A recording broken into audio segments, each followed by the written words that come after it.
Lots of lifts come naturally. You don't consciously plan out to lift a toddler, but you do it carefully, so they're as safe in the air as they are on the ground. And that's the principle of all lifting, right up to loads like this. If you're a slinger, then making sure the load is safe is down to you. And remember, if it slips, it could be down on you. So it pays to plan ahead to get it right.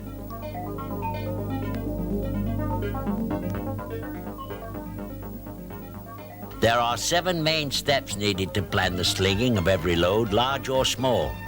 So let's call them the significant 7. Tick them off in your head as you tackle any load, and you're sure to do a better slinging job.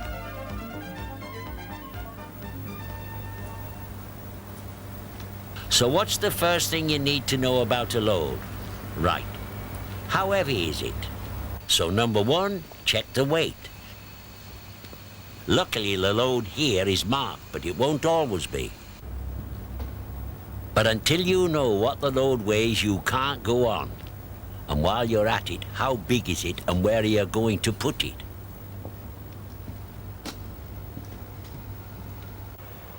Hey, there's no weight on the big one, Sid.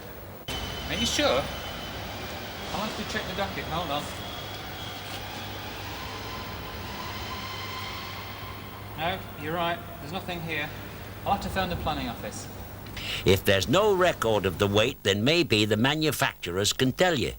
If nobody knows, then your engineers will have to do their calculations and work it out. What about the area you're lifting into? Is it clear? Have you got suitable supports ready for the load when it's put down?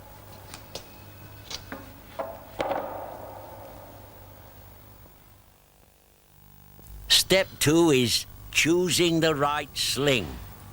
The first question to ask is, how can the sling be fitted to the load? Some loads have nice convenient lifting points, such as this dynamo eye bolt. But remember, a dynamo eye bolt is only good for a vertical lift. And of course, you've got to remove the coupling and holding down bolts before you can make the lift. If you have to lift at an angle, then use a collar eye bolt with a shackle. Or an eye bolt with a link. Some other loads, like this motor, may have built-in lifting lugs. But watch out, the lugs on the cover are for lifting the cover only, and not the whole motor. And if you're not sure about them, then it's better to play safe and find another method. If there's no convenient lifting point, then your sling will have to go round the load.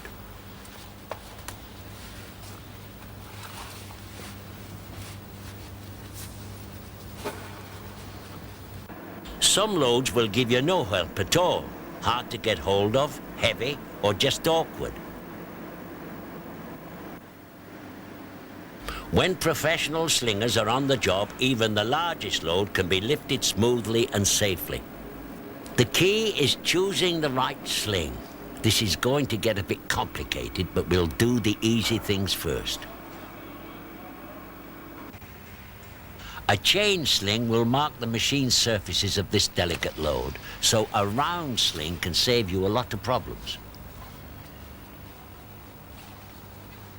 On the other hand, the load itself could damage the sling, so protective padding must be used where there are sharp edges. A round sling can very soon be cut through. Even a wire rope or chain sling will eventually be damaged and weakened by sharp-edged loads. Always use packing on sharp edges to protect the slings. But it's not just the material of the sling that counts. How many legs will you need, and how long?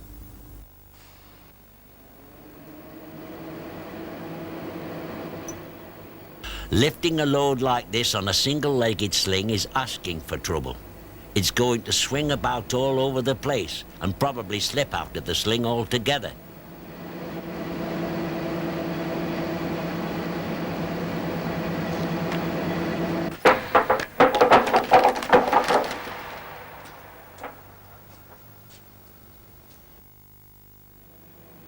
Lifting with a two-legged sling supports the load safely. But look, the legs are too short to fit the load properly, and the angle is all wrong.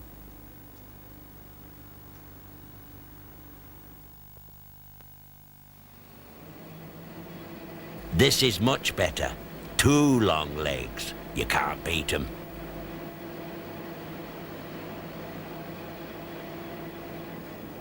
So we've got the right type of sling, but can it stand the weight of the load? Is the SWL, that safe working load, of the sling greater than the weight of the load?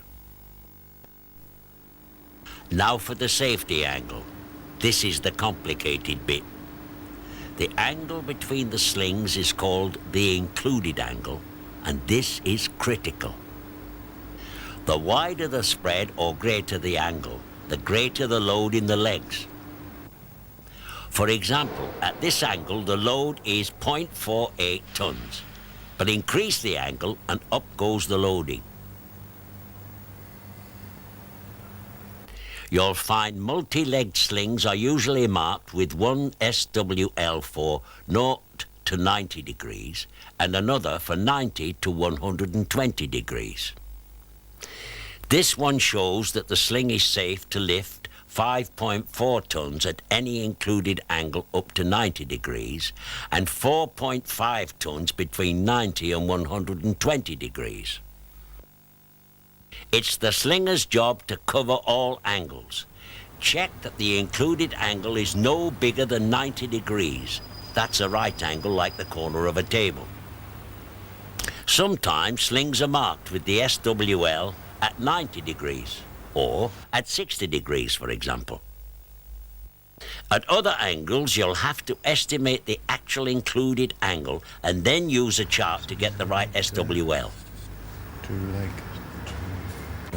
2 ton, 2.1 there at 90. 2 ton will be okay. If the sling is not marked for use at an angle and you don't know how to work out the SWL, then simply don't use it. 2 ton, 2 leg. So, with the sling selected by type, size, number of legs and SWL, you can get on with the job and get the sling from the stores, although we're still not at step 3. First, there's a bit of paperwork to be done to keep track of the gear and who's got it. Write the sign to it then. There you are. Cheers. 2 ton, 2 leg. All lifting gear should be kept in a suitable store. Don't leave it lying about on the shop floor where it can get scuffed and go rusty.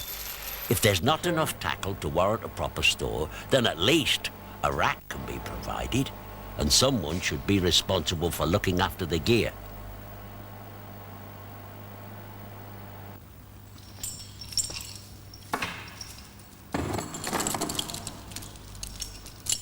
Cheers. Before using the sling, it's a good idea to check it over, even though it's come straight from the store. If you spot any damage, take it straight back. Tell the storeman and make sure the sling is labelled. You don't want anybody else dicing with a dodgy sling, now do you?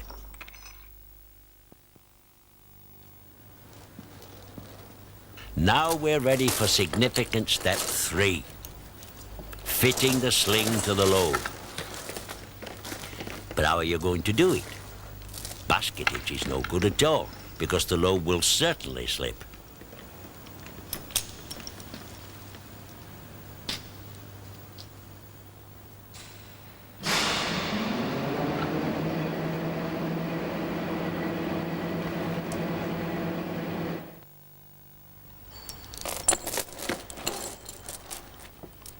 The right solution here is to use choke hitch to grip the load firmly.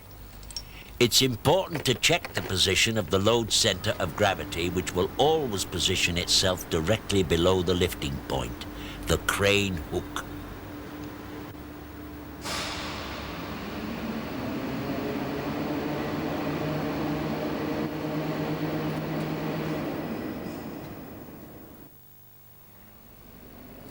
When the slings are positioned off-center Then as soon as the load is lifted, it can swing violently and could score a direct hit.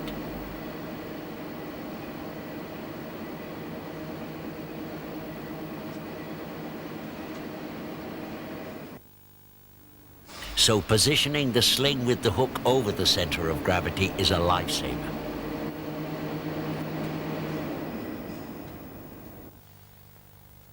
When you have to lift a load with an offset center of gravity like this, then you'll have to use sling legs of different lengths and having different angles to get the center of gravity under the hook. This means that the sling legs will take different loads. These legs are supporting the heavy end, so they will take most of the weight. If you've not been trained how to do this, then don't attempt it. So, okay, step 4, the lift. Is everyone clear, including the slinger? Trapped fingers are a very common lifting accident, and not just bruising. It could be amputation or being lifted into the air by the fingers or gloves. Let's start again. There's the correct signal, and up we go. But not very far. It's good practice to check your slings are correctly positioned and the load hangs level. This load is still not right, so it's lowered. Then the slinger repositions the sling.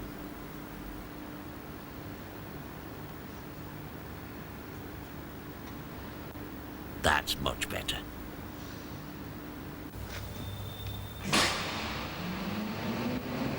Ideally, only one man, the slinger, should give the signals. The crane driver should ignore all other signals except for the emergency stop.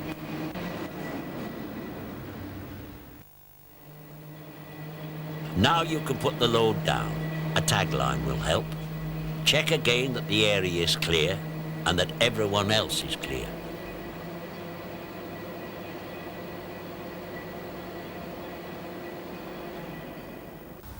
Check that the load can be properly supported. It's surprising how many slingers trap their own feet. No crossed toes here, though. That's step 5. Setting the load down safely. Now we can release the slings. See how the bearer makes releasing the slings easier without the need for the crane dragging them out?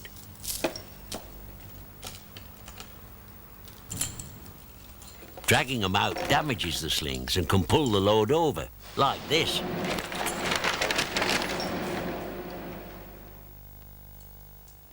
Hooking back the slings prevents the risk of someone being hit by the swinging legs, but a safety helmet is always a good idea.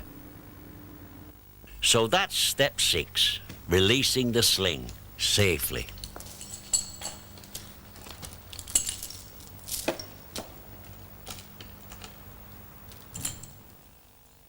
So what's the last of our significant 7 steps? Easy. It's the clear up.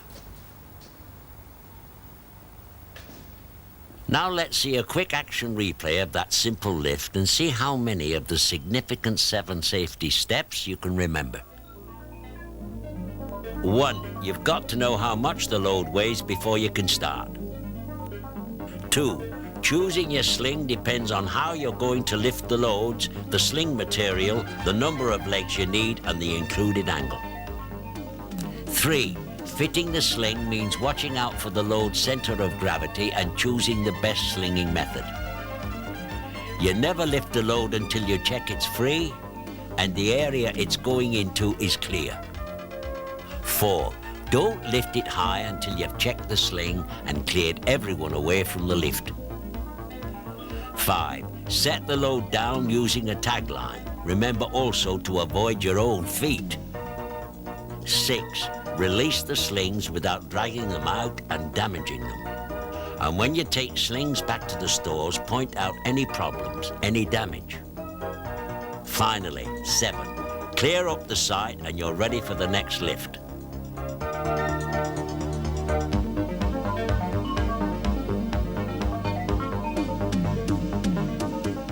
Plan your slinging that way, and any load, large, or small will be as safe in the air as it is on the ground.